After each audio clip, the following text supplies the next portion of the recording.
Third ಸೆಮ್ಮಲ್ಲಿ ಬರ್ತಕ್ಕಂತಹ ರಚನಾ ತತ್ವಗಳು ನಾನು ಈಗಾಗಲೇ ಏನು ಮಾಡಿದ್ದೀನಿ, ಹಿಂದಿನ ಕ್ಲಾಸಲ್ಲಿ 6 ತತ್ವಗಳನ್ನು ಹೇಳಿದ್ದೀನಿ. ಹೌದಾ?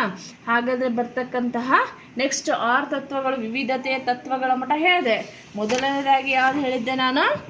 ಉಪಯುಕ್ತತೆಯ ತತ್ವಗಳ ಬಗ್ಗೆ ಹೇಳಿದೆ, ಶಿಸ್ತಿನ ತತ್ವಗಳ ಬಗ್ಗೆ ಹೇಳಿದೆ, ಸಾಂಸ್ಕೃತಿಕ ತತ್ವಗಳ ಬಗ್ಗೆ ಹೇಳಿದೆ, ಮಗು ಕೇಂದ್ರಿತ ತತ್ವಗಳ ಬಗ್ಗೆ ಹೇಳಿದೆ, ಮತ್ತು ಶಾಲೆ ಸಮಾಜ ಕೇಂದ್ರಿತ ತತ್ವಗಳ ಬಗ್ಗೆ ಹೇಳಿದೆ, ಹಾಗೂ ವಿವಿಧತೆಯ ತತ್ವಗಳ ಬಗ್ಗೆ ಹೇಳಿದೆ.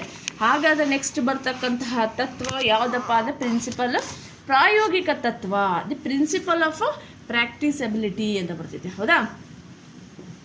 ಅಂದ್ರೇನು? ಪ್ರಾಯೋಗಿಕ ಅಂದ ತಕ್ಷಣ ನಾವು ವಿಜ್ಞಾನ ಅಂತಲೇ ಹೇಳ್ತೀವಿ. ಯಾವುದೇ ಒಂದು ವಿಷಯದಲ್ಲಿ ಪ್ರಯೋಗ ಬರೋದು ಭಾಳ ಕಮ್ಮಿ. ಯಾವ ಒಂದು ವಿಷಯವನ್ನು ನಾವೇನು ಮಾಡ್ತೀವಿ, ನೋಡಿ ಹಾಗೂ ಕೇಳಿ ಕಲ್ತಿದ್ದು ಮಾಡಿ ಕಲಿಯುವುದು ಹೆಚ್ಚು ಪರಿಣಾಮಕಾರಿ. ಯಾವುದೇ ಒಂದು ಸಿದ್ಧಾಂತ ರೂಢಿಗೆ ಬರಬೇಕಾದ್ರೆ ಅದು ಹೆಚ್ಚು ಏನಾಗತ್ತಪ್ಪ ಅಂದರೆ ಪ್ರಾಯೋಗಿಕ ಮುಖಾಂತರನೇ ಬರುತ್ತೆ, ಪ್ರಾಯೋಗಿಕ ಆಧಾರದ ಮೇಲೆ ಇರುತ್ತೆ. ಈ ತತ್ವದಿಂದ ಏನಾಗತ್ತೆ, ವಿದ್ಯಾರ್ಥಿಗಳಿಗೆ ಏನಾಗತ್ತಪ್ಪ ಅಂದರೆ ಸ್ವವಿಚಾರ, ಸ್ವಂತಿಕೆ ಇವುಗಳೆಲ್ಲ ಮೂಡಿ ಬರುತ್ತೆ ಅಂತ ಹೇಳ್ತೀವಿ. ಇವೆಲ್ಲ ಅಂಶಗಳನ್ನು ಬೆಳೆಯುತ್ತೆ. ಮಾಡುತ್ತ ಕಲಿ ಎಂಬ ತತ್ವವನ್ನು ಆಧಾರವಾಗಿಟ್ಟುಕೊಂಡು ಏನು ಮಾಡ್ತೀವಿ, ಒಂದು ಪಠ್ಯಕ್ರಮವನ್ನು ರಚಿಸಬೇಕಾಗತ್ತೆ. ಪ್ರಾಯೋಗಿಕ ಚಟುವಟಿಕೆಗಳಿಗೆ ಏನಾಗತ್ತಪ್ಪ ಅಂದರೆ ಒಂದು ಪಠ್ಯಕ್ರಮ ಅವಕಾಶ ಕೊಡಬೇಕು. ಅಲ್ಲದೆ ಒಂದು ರಸಾಯನಶಾಸ್ತ್ರ, ಒಂದು ಬಯೋ ಅಂತ ತಗೊಂಡಾಗ, ಜೀವಶಾಸ್ತ್ರ ಅಂದಾಗ ನಾವು ಪ್ರಯೋಗವಿಲ್ಲದೆ ಒಂದು ಪಾಠವನ್ನು ಮಾಡಿದಾಗ ಅದು ಪಾಠ ಸರಿಯಾಗೋದಿಲ್ಲ. ಆ ಒಂದು ಪಾಠ ಪೂರ್ಣವಾಗೋದಿಲ್ಲ ಅಂದಾಗ ಪ್ರಾಯೋಗಿಕ ಒಂದು ಪಠ್ಯಕ್ರಮ ಏನಾಗುತ್ತೆ, ಹೆಚ್ಚು ಪ್ರಾಯೋಗಿಕ ಕಾರ್ಯಗಳು ಹಾಗೂ ಹೆಚ್ಚು ಚಟುವಟಿಕೆಗಳನ್ನು ಒಳಗೊಂಡು ಏನಾಗಿರಬೇಕಾಗತ್ತೆ, ಪಠ್ಯಕ್ರಮ ರಚಿತವಾಗಬೇಕಾಗತ್ತೆ ಅಂತ ಹೇಳ್ತಾರೆ. ಹಾಗಾದರೆ ನೆಕ್ಸ್ಟ್ ಬರ್ತಕ್ಕಂಥದ್ದು ಯಾವುದು? ಶಿಥಿಲತೆಯ ತತ್ವ ಅಂತ ಬರ್ತಿದೆ. ಈ ಶಿಥಿಲತೆಯ ತತ್ವ ದಿ ಪ್ರಿನ್ಸಿಪಲ್ ಆಫ್ ಫ್ಲೆಕ್ಸಿಬಿಲಿಟಿ ಅಂತ ಬರ್ತದೆ. ಅಂದ್ರೇನು? ಕಾಲ ಬದಲಾದಂತೆ ಏನಾಗತ್ತೆ, ಜನರ ಜೀವನ ಕ್ರಮ ಬದಲಾಗತ್ತೆ, ಜನರ ಜೀವನ ಸಂಸ್ಕೃತಿ ಬದಲಾಗತ್ತೆ. ಅವರ ಆಚಾರ ಆಗಿರ್ಬೋದು, ಅವರ ವಿಚಾರಗಳು ಆಗಿರ್ಬೋದು, ಅವರ ನಡೆನುಡಿಗಳು ಆಗಿರ್ಬೋದು, ಇವು ಎಲ್ಲ ಏನಾಗತ್ತೆ, ಬದಲಾವಣೆ ಕಾಣುತ್ತೆ. ಈ ರೀತಿಯಾಗಿ ಬದಲಾದ ಸಮಾಜದಲ್ಲಿ ಏನಾಗತ್ತೆ, ಜನರ ದೃಷ್ಟಿಕೋನವನ್ನು ಆಧರಿಸಿ ಅವರವರ ಮೂಲ ಬೇಡಿಕೆಗಳ ಅನುಗುಣವಾಗಿ ಏನು ಮಾಡಬೇಕಾಗತ್ತೆ, ಪಠ್ಯಕ್ರಮ ಬದಲಾವಣೆ ಮಾಡಬೇಕಾಗತ್ತೆ.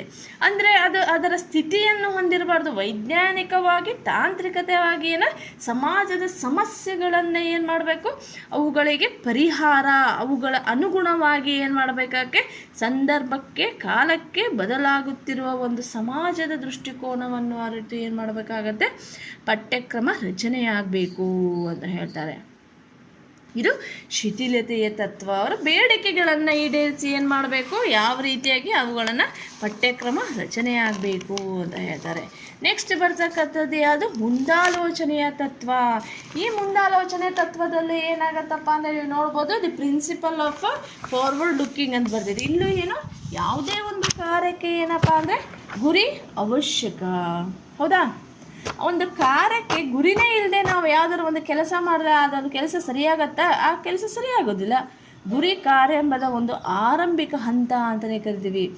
ಅದೇ ರೀತಿಯಾಗಿ ಒಂದು ಪಠ್ಯಕ್ರಮ ರಚಿಸುವಾಗ ಮುಂದಾಲೋಚನೆ ಇರಬೇಕು. ಮುಂದಾಲೋಚನೆ ಇಲ್ಲದೆ ಒಂದು ಪಠ್ಯಕ್ರಮ ರಚನೆ ಮಾಡಿದಾಗ ಆ ಪಠ್ಯಕ್ರಮ ಸರಿ ಹೋಗೋದಿಲ್ಲ. ಆ ಪಠ್ಯಕ್ರಮ ರಚಿಸಬೇಕಾದ್ರೆ ನಾವೇನು ಮಾಡಿದ್ವಿ, ಈ ಪಠ್ಯಕ್ರಮ ಮುಂದಿನ ಒಂದು ಭವಿಷ್ಯಕ್ಕೆ ಮಕ್ಕಳಿಗೆ ಎಷ್ಟು ಯೂಸ್ ಆಗಿದೆ ಅನ್ನೋದನ್ನು ನಾವು ನೋಡಬೇಕಾ?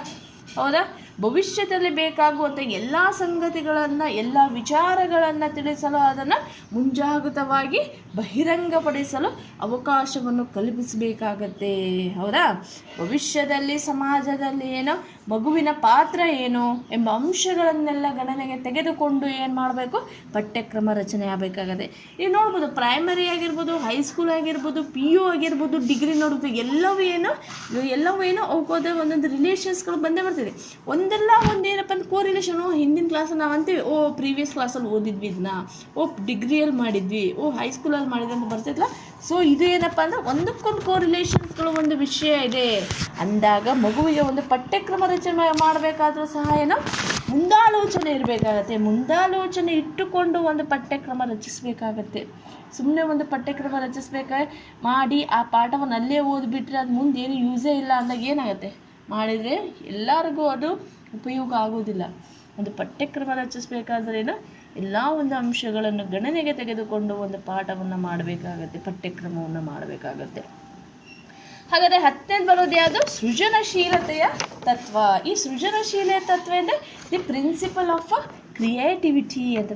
ಸಾಮಾನ್ಯವಾಗಿ ಏನಪ್ಪ ಅಂದರೆ ಒಂದು ಪೂರ್ಣವಾದ ಅಥವಾ ಹೊಸದನ್ನು ಉತ್ಪಾದಿಸುವ ಒಂದು ಸೃಜನಶೀಲತೆ.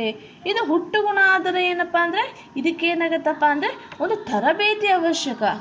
ಸೃಜನಾತ್ಮಕತೆಯಿಂದ ಹೊಸ ವಿಚಾರಗಳಿರ್ಬೋದು, ಹೊಸ ವಸ್ತುಗಳನ್ನೇನು ಜನಿಸುವುದು, ಅವುಗಳ ಆಳವಾದ ಚಿಂತನೆ ಮಾಡ್ತಕ್ಕದ್ದು ಆಗಿರ್ಬೋದು, ಏನಪ್ಪ ಅಂದರೆ ಸೂಕ್ಷ್ಮತೆಗಳು ಇರ್ಬೋದು, ಸಂಬಂಧಗಳನ್ನು ನೋಡುವ ಇರ್ಬೋದು, ಅವುಗಳ ಅರ್ಹತೆಗಳನ್ನು ಸಂಯೋಜನೆಗೊಳಿಸುವ ಒಂದು ಶಕ್ತಿ ಹಾಗೂ ದೀರ್ಘ ಪ್ರಯತ್ನ ಮುಂತಾದವುಗಳನ್ನು ಏನಾಗ್ತೀವಿ ಸೃಜನಾತ್ಮಕತೆ ಅಂತ ಕೇಳ್ತೀವಿ. ಒಂದು ಸ್ಫೂರ್ತಿ ನೀಡುವ ಅಂಶಗಳನ್ನೆಲ್ಲಗಿರುವುದರಿಂದ ಈ ಪೂರಕ ಅಂಶಗಳು ಪಠ್ಯಕ್ರಮದಲ್ಲಿ ಇರಬೇಕಾಗತ್ತೆ. ಹೌದಾ? ವಿದ್ಯಾರ್ಥಿಗಳಲ್ಲಿ ಸೃಜನಶೀಲತೆಯನ್ನು ಹೆಚ್ಚಿಸಲು ಪಠ್ಯಕ್ರಮ ಏನಾಗತ್ತಪ್ಪ ಅಂದರೆ ಒಂದು ಸೃಜನಶೀಲ ಚಟುವಟಿಕೆಗಳ ಏನು ಅಲ್ಲಿ ನೀಡಬೇಕು. ಚಟುವಟಿಕೆಗಳಿಂದ ಕೂಡಿದ ಪಠ್ಯಕ್ರಮವಿರಬೇಕು.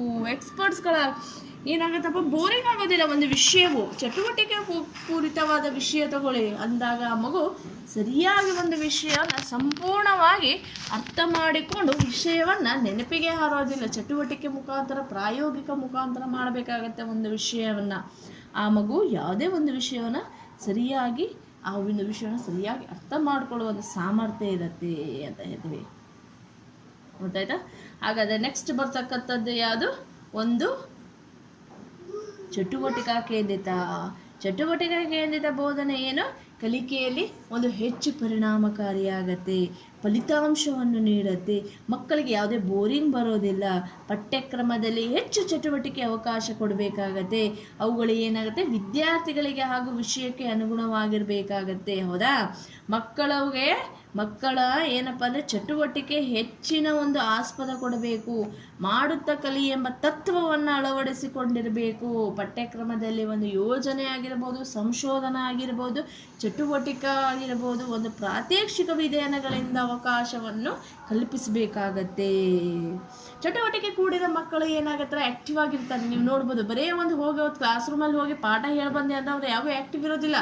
ಅವತ್ತು ನೀವು ಒಂದೇ ಒಂದು ಆ್ಯಕ್ಟಿವಿಟೀಸ್ ನೀವು ಮಾಡಿರಿ, ಎಷ್ಟು ಗ್ರೂಪ್ ಆಗಿರ್ತಾರೆ ಅಂದರೆ ನೆಕ್ಸ್ಟ್ ಕ್ಲಾಸಲ್ಲಿ ಮತ್ತೆ ಆ್ಯಕ್ಟಿವಿಟಿ ಅಂದಾಗ ಅವ್ರಿಗೆ ನೆಕ್ಸ್ಟ್ ಕ್ಲಾಸ್ ನೋಡ್ತೀವಿ, ಸೈನ್ಸ್ ಯಾವ ಬರುತ್ತೆ ಅಂತ ಇರ್ತಾರೆ.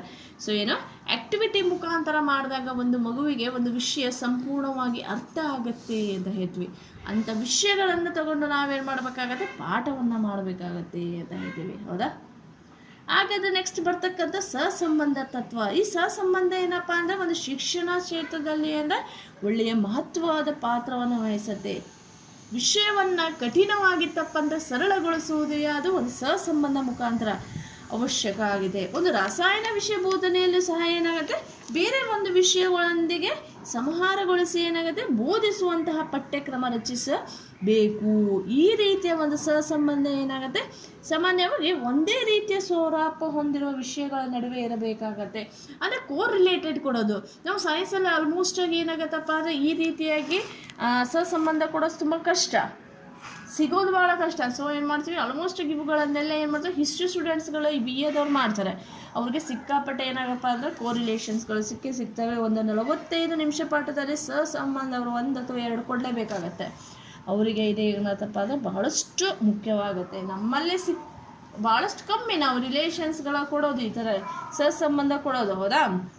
ಕೋರಿಲೇಷನ್ಗಳ ಕೊಡೋದು ಅಂದಾಗ ಈ ರೀತಿಯಾಗೇನು ಕಠಿಣವಾದ ವಿಷಯವನ್ನು ಒಂದಕ್ಕೆ ಎಕ್ಸಾಂಪಲ್ ಕೊಟ್ಟು ಹೋಲಿಸಿ ನಾವು ಹೇಳಿದಾಗ ಆ ಮಗುವಿಗೆ ಕಠಿಣತೆಯನ್ನು ಹೋಗಲಾಡಿಸ್ಲಿಕ್ಕೆ ಈ ಒಂದು ತತ್ವ ಮುಖ್ಯವಾಗಿದೆ ಅಂತ ಹೇಳ್ತೀವಿ. ಅರ್ಥ ಆಯ್ತಾ? ಒಂದಂತ ದಿನನಿತ್ಯ ಜೀವನದ ಘಟನೆಗಳು ಸಹ ಸಂಬಂಧಿಸುವಂತೆ ಪಠ್ಯಕ್ರಮ ಏನಾಗತ್ತಪ್ಪ ಅಂದರೆ ಇಲ್ಲಿ ರಚನೆ ಆಗಬೇಕು ಅಂತ ಇವರು ಸಹ ಹೇಳ್ತಾರೆ. ಹಾಗಾದರೆ ನೆಕ್ಸ್ಟ್ ಬರ್ತಕ್ಕಂಥದ್ದು ಯಾವುದು? ಲಾಸ್ಟು 13th ಸಮಗ್ರತೆಯ ತತ್ವ, ಪ್ರಿನ್ಸಿಪಲ್ ಆಫ್ ಕಾಂಪ್ರೆಹೆನ್ಸಿವ್ ಅಂತ ಹೇಳ್ತೀವಿ. ಕಾಂಪ್ರೆಹೆನ್ಸಿವ್ ಈ ಪಠ್ಯಕ್ರಮ ಏನತ್ತೆ ಕೇವಲ ನಿರ್ದಿಷ್ಟ ಕಲ್ಪನೆಗಳನ್ನು ಒಳಗೊಂಡಿದೆ, ಏನಾಗುತ್ತೆ ಅದು ಸಮಗ್ರತೆಯಿಂದ ಕೂಡಿರಬೇಕಾಗತ್ತೆ. ಯಾವ ಹಂತದ ವಿದ್ಯಾರ್ಥಿಗಳು ಪಡೆಯುವ ಜ್ಞಾನಕ್ಕೆ ಅನುಗುಣವಾಗಿ ಎಲ್ಲ ವಿಷಯಗಳನ್ನು ಆ ಮಗು ಆ ಮೆಂಟಾಲಿಟಿ ತಕ್ಕಂಗೆ ಏನಾಗುತ್ತೆ ಆಯಾ ಹಂತದಲ್ಲಿ ವಿದ್ಯಾರ್ಥಿಗಳಿಗೆ ಆ ಜ್ಞಾನ ಸಿಕ್ಕಿದೆಯೋ ಅನುಗುಣವಾಗಿ ಎಲ್ಲ ವಿಷಯಗಳನ್ನು ಒಳಗೊಂಡ ಪಠ್ಯಕ್ರಮವಿರಬೇಕಾಗುತ್ತೆ. ಆ ಒಂದು ಪ್ರೈಮರಿಯಲ್ಲಿ ಎನ್ವಿರಾನ್ಮೆಂಟ್ ಅಂತ ಕಲಿತಾಗ ಆ ಎನ್ವಿರಾನ್ಮೆಂಟಿನ ಎಲ್ಲ ಒಂದು ವಿಷಯಗಳು ಆ ಒಂದು ಪಠ್ಯಕ್ರಮದಲ್ಲಿ ಇರಬೇಕಾಗತ್ತೆ. ಹಿಂದಿನ ಕಾಲದ ಸಂಸ್ಕೃತಿಗಳು ಇರ್ಬೋದು, ಅವುಗಳ ಪರಂಪರೆ ಆಗಿರ್ಬೋದು, ಅವುಗಳನ್ನು ಆಧರಿಸಿ ಸಹ ಏನಾಗುತ್ತೆ ಒಂದು ಶಿಕ್ಷಣ ಬೋಧನೆ ವಿಧಾನ ಅನುಭವಗಳನ್ನು ಆಧರಿಸಿ ವಿದ್ಯಾರ್ಥಿಗಳ ಬೆಳವಣಿಗೆಗೆ ಅನುಗುಣವಾಗಿ ಪಠ್ಯಕ್ರಮ ರಚನೆಯಾಗಬೇಕು. ಪಠ್ಯಕ್ರಮ ಏನಾಗತ್ತಪ್ಪ ಅಂದರೆ ಒಂದು ಸಾಮಾಜಿಕವಾಗಿ, ಆರ್ಥಿಕವಾಗಿ, ವೈಜ್ಞಾನಿಕವಾಗಿ ವೈಯಕ್ತಿಕ ಅಂಶಗಳನ್ನು ಗಣನೆಗೆ ತೆಗೆದುಕೊಂಡು ಏನು ಮಾಡಬೇಕಾಗತ್ತೆ ರಚಿತವಾಗಬೇಕಾಗತ್ತೆ. ಅಂದಾಗ ಒಂದು ವಿಷಯ ಎಲ್ಲ ಒಂದು ವಿಷಯಗಳನ್ನು ನಾವು ತಿಳ್ಕೊತೀವಿ. ಇದು ಒಂದು ಏನಪ್ಪ ಅಂದರೆ ಒಂದು ಸಮಗ್ರತೆಯ ತತ್ವ. ಸೊ ಹಾಗಾದರೆ ಇದು ಏನಪ್ಪ ಅಂದರೆ ನಮ್ಮ ಇಂಟರ್ನಲ್ಲಿಗಾಗಿರ್ಬೋದು ಹಾಗೆ ಆ್ಯನ್ಯುವಲ್ ಪೇಪರಿಗೂ ಸಹ ಏನಾಗತ್ತಪ್ಪ ಅಂದರೆ ಇದು very very important question for 10 marks ಅಂತ ಹೇಳ್ತೀನಿ. Okay, thank you.